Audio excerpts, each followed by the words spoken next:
Hi Harini. நான் பல வீடியோக்கள் போடுறேன். பட் இந்த கவுன்சிலிங் அட்டன் பண்ண நிறைய பேர் பிரியப்படுறாங்க. ஆனால் அவங்க கிட்ட பணம் இல்லை. பர்டிகுலராக இந்த உமன் இருக்காங்க இல்லையா, அவங்களால இதை அட்டன் பண்ண முடியலை. ஏன்னா அவங்க விருப்பப்பட்டாலும் அவங்க பர்மிஷன் கேட்க வேண்டியிருக்கு. நான் என்ன சொல்கிறேன், கவுன்சிலிங் அட்டன் பண்ணணும்னு நீங்கள் விருப்பப்பட்டாலும் சரி, உங்கள் பார்ட்னர் விருப்பப்பட்டாலும் சரி, இல்லை டீனேஜர்ஸ் விருப்பப்பட்டாலும் சரி, அவங்க அட்டெண்ட் பண்ணணும்னு சொன்னால் என்ன ஏது அப்படின்னு கேட்காம தயவு செஞ்சு அவங்கள அட்டெண்ட் பண்ண விடுங்க. ஏன்னா அவங்கக்கிட்ட உங்கள் கூட சொல்ல முடியும் அப்படின்னா உங்ககிட்ட சொல்ல போகிறாங்க. ஆனால் அவங்களால சொல்ல முடியலை அப்படிங்கிறதுக்காக தான் கவுன்சிலிங்னு ஒருத்தவங்கள சூஸ் பண்ணுறாங்க. அவங்களாவே ஒரு 2-3 செஷனுக்கு அப்புறம் அவங்களால எக்ஸ்ப்ரெஸ் பண்ண முடியும். அந்த ஸ்ட்ரெஸ்லேருந்து வெளியே வந்த பிறகு எக்ஸ்ப்ரெஸ் பண்ண முடியும். அப்புறமா நான் பேரண்டிங் பற்றி எல்லாம் டிப்ஸ் போட்டிருந்தேன். அது நீங்கள் அந்த மதரை திட்டணும், அந்த ஃபாதரை திட்டணும், அந்த பர்டிகுலர் பீப்புளை திட்டணும் அப்படிங்கிறதுக்காக நான் போடலை. நீங்கள் அவங்கள கவுன்சிலிங்க்கு அனுப்பி அதை ரெக்டிஃபை பண்ணி, ஏன்னா ஒருத்தவங்களுக்கு எப்படி பிஹேவ் பண்ணணும் அப்படின்னு தெரிஞ்சால் அவங்க அதை பண்ண போகிறதில்ல. இப்போது 80s 90s வளர்ந்தவங்க கண்டிப்பாக பேரண்ட்ஸ் ஸ்ட்ரிக்டாக இருந்திருப்பாங்க. அதே தான் ஃபாலோ பண்ணி அந்த பேரண்டிங்கை தான் அவங்க இங்கே இம்ப்ளிமெண்ட் பண்ணுவாங்களே தவிர, அந்த பீப்புள் டீலிங், இந்த ஜென்ரேஷன் கேப், அடாப்டபிலிட்டி தான் தேவைப்படுது. அதையெல்லாம் இந்த கோச்சிங் ப்ரோக்ராமோ இல்லை பர்சனல் கவுன்சிலிங் ப்ரோக்ராம் மூலயமாவோ நீங்கள் அவங்கள அட்டென்ட் பண்ண வைங்க. அவங்களே இன்ட்ரெஸ்ட் இருந்ததுன்னா, அவங்க ஏதோ ஒரு ஸ்ட்ரெஸ்ஸில் இருக்கிறனால தான் அப்படி பிஹேவ் பண்ணுறாங்க, அதை அண்டர்ஸ்டாண்ட் பண்ணிக்கோங்க. நீங்கள் ஒரு வெர்ஷன் அப்கிரேட் பண்ண போகிறீங்க.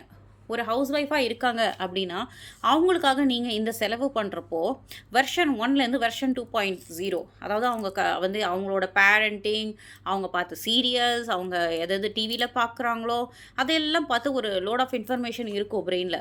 அதை டெலீட் பண்ணி திரும்ப புதுசாக இந்த மாதிரி எப்படி பழகணுன்ற சைக்காலஜியெல்லாம் இன்ஸ்டால் பண்ணி அவங்கள ப்ராக்டிஸ் பண்ண வைக்கணும்.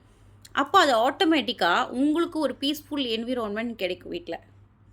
ஸோ அதனால தான் அட்டன் பண்ணுங்கள். பர்சனலாக பேசணுன்னா அவங்கள அலோவ் பண்ணுங்கள். இதற்காக செலவு பார்க்காதீங்க. இது ஒரு வெர்ஷன் அப்கிரேட். எப்படி ஃபோனுக்கு அப்டேட் பண்ணுறீங்களோ அந்த மாதிரி ஒரு வெர்ஷன் அப்கிரேட் ஆக போகிறீங்க நீங்கள். உங்கள் பெட்டர்மெண்ட்டுக்காக தான் ஃப்ரீ வீடியோஸ் தான் நான் நிறைய கோச்சிங் வீடியோஸ் மாதிரி போடுறேன் உங்களோட டிப்ஸ்க்காக. பட் பர்சனலாக சிலது சொல்ல முடியாத விஷயங்கள், எப்படி பிஹேவ் பண்ணணும் அப்படிங்கிறதெல்லாம் இந்த கோச்சிங் ப்ரோக்ராம் மூலயமா தான் தெரிஞ்சுக்க முடியும். இந்த லேடிஸ்க்காக பர்டிகுலர்லி ஹோம் மேக்கர்ஸை வீட்டில் இருந்தால் சும்மா இருக்கிறது அப்படின்னு அர்த்தம் கிடையாது. அவங்களுக்கு வீட்டில் இருக்கிறதுமே அவங்களுக்கு ஒரு ஏர்னிங் இல்லாதனால ஸ்ட்ரெஸ்ஸு க்ரியேட் ஆகுது இல்லைங்களா? ஸோ அந்த ஸ்ட்ரெஸ்ஸு கூட ஒரு ப்ராப்ளம் தான். யாருமே அவங்கள மதிக்கிறது இல்லை. அதெல்லாம் கூட அவங்க ஒரு கண்ட்ரோலிங் ஆட்டிடியூட் அவங்களுக்கு கொண்டு வர்ற மாதிரி ஆகிடுது.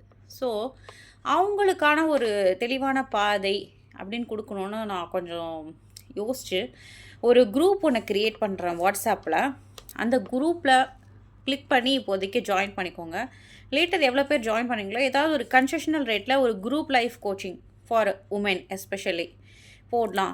At a concessional rate only for the women போடலாம் அப்படின்னு நான் திங்க் பண்ணிகிட்ருக்கேன். தயவு செய்து ஒரு கவுன்சிலிங் அட்டன் பண்ணணுன்னா நீங்கள் பெர்மிஷன் கேட்காதீங்க. ஃபேமிலி மெம்பர்ஸ் கிட்ட நீங்கள் எவ்வளோதான் ஒரு குடும்ப தலைவராக இருக்கட்டும் இல்லை ஒய்ஃபாக இருக்கட்டும், நீங்கள் ஒரு 1 lakh ஏர்ன் பண்ணுறீங்களோ, 30,000 ஏர்ன் பண்ணுறீங்களோ, இல்லை 2 lakhs ஏர்ன் பண்ணுறீங்களோ, நான் கவுன்சிலிங் அட்டன் பண்ணட்டுமான்னு ஒரு பர்மிஷன் கேட்குறதே ஒரு சைல்டிஷ் பிஹேவியர். இது ஒரு பர்சனல் செஷன். எப்படி நீங்கள் ரிலாக்ஸ் பண்ண ஒரு சினிமாவுக்கு போகிறீங்களோ அந்த மாதிரி உங்களுடைய தேவை இது. ஒரு கவுன்சிலிங்ன்றது ஒரு பர்சனல் டீடாக்ஸ். ஸோ அதற்காக நீங்கள் பர்மிஷன் கேட்டு என்ன பேசணும் எல்லாத்தையும் சொல்ல. பசங்க கூட டல்லாக இருக்காங்களா டீனேஜர்ஸ், நீங்களாக போய் கவுன்சிலிங் அட்டன் பண்ணிட்டு வா அப்படின்னு சொல்லி பாருங்கள். நீங்கள் கேட்காதீங்க, உங்ககிட்ட சொல்ல முடியாது. சரிங்களா? ஸோ இது ஒரு அவேர்னஸ் தாங்க. பேசி தீர்த்துக்கோங்கன்னா நீங்கள் இதற்காக போகணுமா அப்படின்னு திங்க் பண்ணிங்கன்னா எப்படி நீங்கள் அந்த ப்ராப்ளம்லேருந்து வெளியே வருவீங்க? ஸோ இதற்கான ரெமடிஸ், இதற்கான கோச்சிங் அந்த நேரம் பேசினாலே உங்களுக்கு நிறைய சொல்யூஷன்ஸ் கிடச்சிரும். ஸோ தயவுசெய்து இந்த மாதிரி ரெஸ்ட்ரிக்ட் பண்ணாதீங்க யாரையும். இன்ஃபேக்ட் அவங்க போகிறேன்னு சொன்னால் என்கரேஜ் பண்ணி தயவு செஞ்சு போக விடுங்க. நீங்களே கூட சஜஸ்ட் பண்ணுங்கள் அவங்க போயிட்டு அட்டென்ட் பண்ண அப்படின்னு சொல்லுங்கள். சரிங்களா?